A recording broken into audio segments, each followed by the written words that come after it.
What is going on, guys, and welcome to the second custom tactics video that I said I will be doing in my first video. This one we're going to be covering the 4-2-3-1 second variation.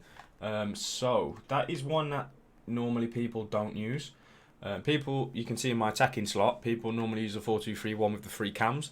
My second go-to basically is the 4-2-3-1-2. Slightly different. You get extra instructions basically on your wide players. Quite similar to the 4-4-2, how it sets up, like straight away in game. So you've technically got your two holding midfielders, which you have in your 4-4-2, your two centre mids. And the way it sets up, you have your right and left mid are kind of where the 4-4-2 mids are, slightly further up. I use this to counteract if somebody's counteracting my 4-4-2. So it's like a double. They use a formation to either press the 4-4-2. So obviously you've only got your two centre mids, and then your link to the strikers is your wingers. So like LB, RB passes are quite good. So 1-2s are very effective in the 4-4-2. But if we talk about the 4-2-3-1, the difference is obviously you have your cam. If you're getting stifled in the midfield, and if they have a 4-2-3-1, say, and there's more bodies in their midfield, say if you've got your two centre mids and they've got their three cams closing your two centre mids down, sometimes the 4-4-2 can feel a bit, you just can't get out. Dropping a striker in a cam helps. You have a player coming back, you have a player extra to play forward to instead of playing out wide all the time. You have that extra body in the midfield, which is it's key in certain games. Like 4-4-2 is still the go-to. Then 4-2-3-1, and then I will also do a third video on the 4-2-3-1 with the cams. But you can see I don't use this one, just that one's irrelevant. These are the three that I go to. So 4-4-2 first. If that's feeling overrun and you can't get going, then I'll change to the 4-2-3-1-2. And then further on in the game, if I need to push forward more, I will go for the 4-2-3-1 first variation with the three cams, because your left and right mid effectively are just further up the pitch. So let's go to the 4-2-3-1-2. Let's make that clear. Defensive style balanced as always. No drop back over here. Width 4, depth 4. I just want to say actually, I'm still in Division 1 using these. Currently, I finished 20-4 last weekend. I had 6 games left. I didn't bother going to Elite. This weekend I'm 5-0 currently at the time of making this video. So these are still working for me. Like I said, 4-4-2 first, then the 4-2-3-1s, depending on how the game is going. 4 width, 4 depth. Standard. You don't want to be too narrow. You don't want to be too wide. You don't want a massive gap between your centre-back and left-back. But you also need to be narrow enough that your left-back is kind of defending the box area and not defending from the byline to the 18-yard box. You don't want that. You want them to be able, because their wingers will always come inside looking for the cross, looking for a cutback. So you want them kind of in a good position where they're like in and around the box. You don't want them too far out wide. Depth 4, as always, you don't want to be on the goal line. You don't want to be on the halfway line. 4 is a really nice balance this year, I find. Kind of stops the through balls. Obviously, if you're not pulling your defenders out, he's sitting in a nice area at 4, so that is my preferred dom this year. Offensive style possession on all 3. I just like to hold the ball. Obviously, if you hold the ball and you have the ball, the opposition can't score. So that is pretty much self-explanatory, to be fair. And I just feel like the players make better runs with possession. I don't know why they shouldn't. Obviously, with possession, they should be shorter runs, and 1-2s are very effective again. They just seem to play better with possession. They seem more the players you aren't controlling just seem more clever when you play possession. Like, they aren't just making stupid runs out wide when you'll never find the pass. They're always in like a little nice tidy position. So possession for me is the one to go to. We go width on 5, so when we're attacking we push a bit further out. Obviously this is a wide formation with 2 left, right mid, 2 CDMs, a cam and a striker. So you don't want it too narrow because it defeats the object of having the wide midfielders.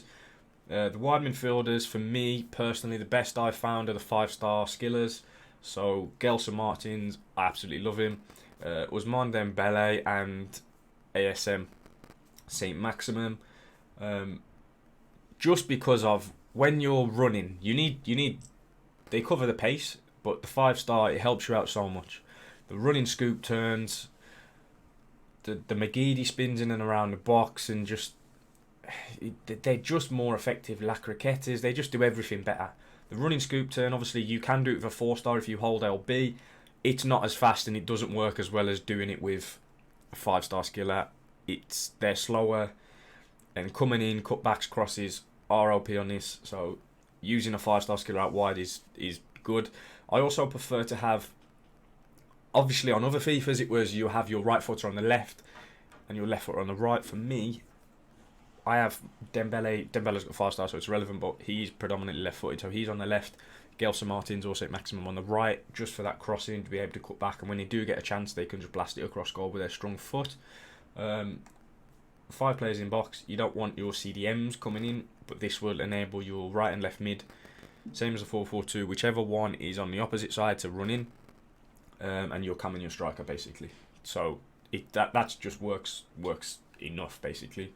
Corners, free kicks, absolutely irrelevant. 2 or 3 on corners, 2 on free kicks. You don't want to be caught out. I'll actually go 3, just for the sake of it. And this is how the team sets up in game for me.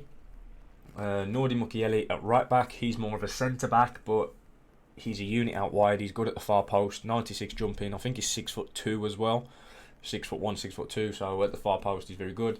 Varane, Ramos, self-explanatory centre backs. Ramos' defending is insane. Don't even look at his pace. Put a shadow on him, and his defending is unbelievable. Varane is just Varane. Don't need to explain him. Jordi Alba, like I said in my 4-4-2 video, my favourite left back is actually Grimaldo on the game. Jordi Alba is just a faster Grimaldo, and he obviously links with Ramos and enables me to have this team and De Jong. So Jordi Alba left back. I don't like Ferland Mendy personally. I find him really clunky, and when you're trying to play it was the same issue I had with Pogba. When you're trying to play a ball out, he can get closed down quick because they can't turn as fast as Jordi Alba and Grimaldo. Mukiele is a big fullback like Mendy, but on this card, the rule break, he does actually have like 85 agility and stuff. I think his lowest dribbling stat is 84, and that's composure. The rest is 85 and above, so he kind of changes that mould of the big fullback. CDMs, we've got Fred and De Jong. I don't like having sluggish CDMs on this one because high press is, in weekend league especially, you find a lot of people do play pressure on heavy touch or constant pressure or whatever they want to play just to put you under pressure. So the 2 CDMs having good dribbling gets you out of sticky situations. That's why I'm not very keen on the new Marcus Llorente rule breaker. They've dropped his dribbling stats by like 7 per stat, which takes his agility and stuff under like 70. So unbelievable defensive stats, but I prefer the CDMs that I've got. So De Jong is really good on the ball and can play a pass. Fred is also, his dribbling stats are unbelievable, and with a shadow he's fast enough and he can defend just as well. High. Frankie De Jong is the medium high, so the predominant defensive one. Fred just like kind of breaks out. I did have Kante in there. Kante, obviously being Kante, is unbelievable. 330,000 coins for a CDM. I'm saving up for Neymar, so I wanted to get him out, and Frankie De Jong just does the job just as well as N'Golo. Like I said, explained my left and right mid already. St. Maximum on the right, Dembele on the left. 5-star skillers, pace on their strong foot when they can whip a cross in. With the ball force them at the far post, they can shoot across goal with their strong foot. Ben Yedder at cam, he's just a rat, isn't he? Untradeable, so I'm going to be using him. I didn't buy him. I am obviously going to use him if he's untradeable, so that is why he's there. He's the better option at cam for Rashford, just because if you do get him behind, Rashford is obviously faster than Ben Yedder, and with the 5-star skill, the scoop turns, the Elasticos, Rashford is better going through on goal than Ben Yedder. And Ben Yedder's actually better if the ball falls to him at like the edge of the box and he can just fucking lash it in with either foot. So Ben Yedder is the better cam for me. Rashford the better striker. Striker has to be fast, and for me, again, 5-star skills is key in a striker, just because there's just an unpredictability about it. You can do anything. When you've got the ball, you can go either way. You can basically do anything with a 5-star skiller. Ben Yedder kind of gets away with being 4-star just because of how good his dribbling is and how fast he is. Like, left stick dribbling with Ben Yedder is insane. That kind of counteracts the 5-star skill. If Ben Yedder had 5-star skill, he would be the most broken player in a game again. Apart from Mbappe is just stupid. Like I said, I'm saving for Neymar. Probably replace Rashford in the future. and that could actually allow me to play Ben Yedder up top and maybe Neymar at cam. We're just going to have to see how it goes in the next few weeks, to be fair. Next, we go to instructions. Fullback, stay back while attacking. Other fullback, stay back while attacking. Just every single formation you need to do that. For me personally, just because of how OP through balls and crosses are, you don't want them having space out wide. You just don't. CDMs, both stay back while attacking, both cover centre. That's just what I do. Fred, with his high work rates, does break the line a bit more, even though he is stay back, which does help, to be fair. Getting out, an extra man just to play the pass to Dembele to draw somebody out, maybe. It does work. So Fred is very good. If you're thinking about a cheap CDM and you need like a link to Rashford, go Fred over Pogba. He's good, but he's too sluggish. Very sluggish on the ball, and he can cost you a lot, basically. He cost me a lot, so... Not as in price as in coins. He does cost a lot in coins, but in games he can cost you a goal. He can cost you a winning foot champs just because of how sluggish he is on the ball playing a pass. Left and right mid, come back on defence, cut inside, get in behind and get into the box for cross. So you need cover basically on the wings. They're not going to fall back to fullback, but they just slow down the attack if they're in position. You can't just play down the wings as easy. Cut inside. It's personal preference, really, this one. You can have them stay out wide, you can have them on just balanced and they do what they want, but I like them to kind of, if I've got the ball in my cam, they don't cut inside as in like come on their weak foot, or say like an Iron Robin used to come inside. They're just a bit narrower, basically, so I find they make good runs with cut inside. Getting behind, obviously, self-explanatory. Get into the box for cross, so I said this in the 4-4-2. You cross the ball with St. Maximum, Dembele's at the far post. Basically, that's what it is. Cam, get into the box for cross, that's it. Don't stay forward, because like I said, you do want him to drop a tiny bit back just to help out the midfield. If you are getting overrun, then just get into the box for cross again, just an extra body in the box. And your striker, just get in behind. No stay central, no stay forward, just get in behind. This works well. Obviously, he is your striker, so you do want him to be predominantly straight through the middle. But sometimes Rashford can drift out to the wing, which allows Ben Yedder through the middle, and it can confuse players. So that's just what works for me. That's just how I do it. You can obviously do it how you want, and then roles are absolutely irrelevant. But like I said, guys, hopefully these 4-2-3-1-2 tactics work for you. The next one will be the 4-2-3-1, first variation with the three cams, which is a bit more attacking.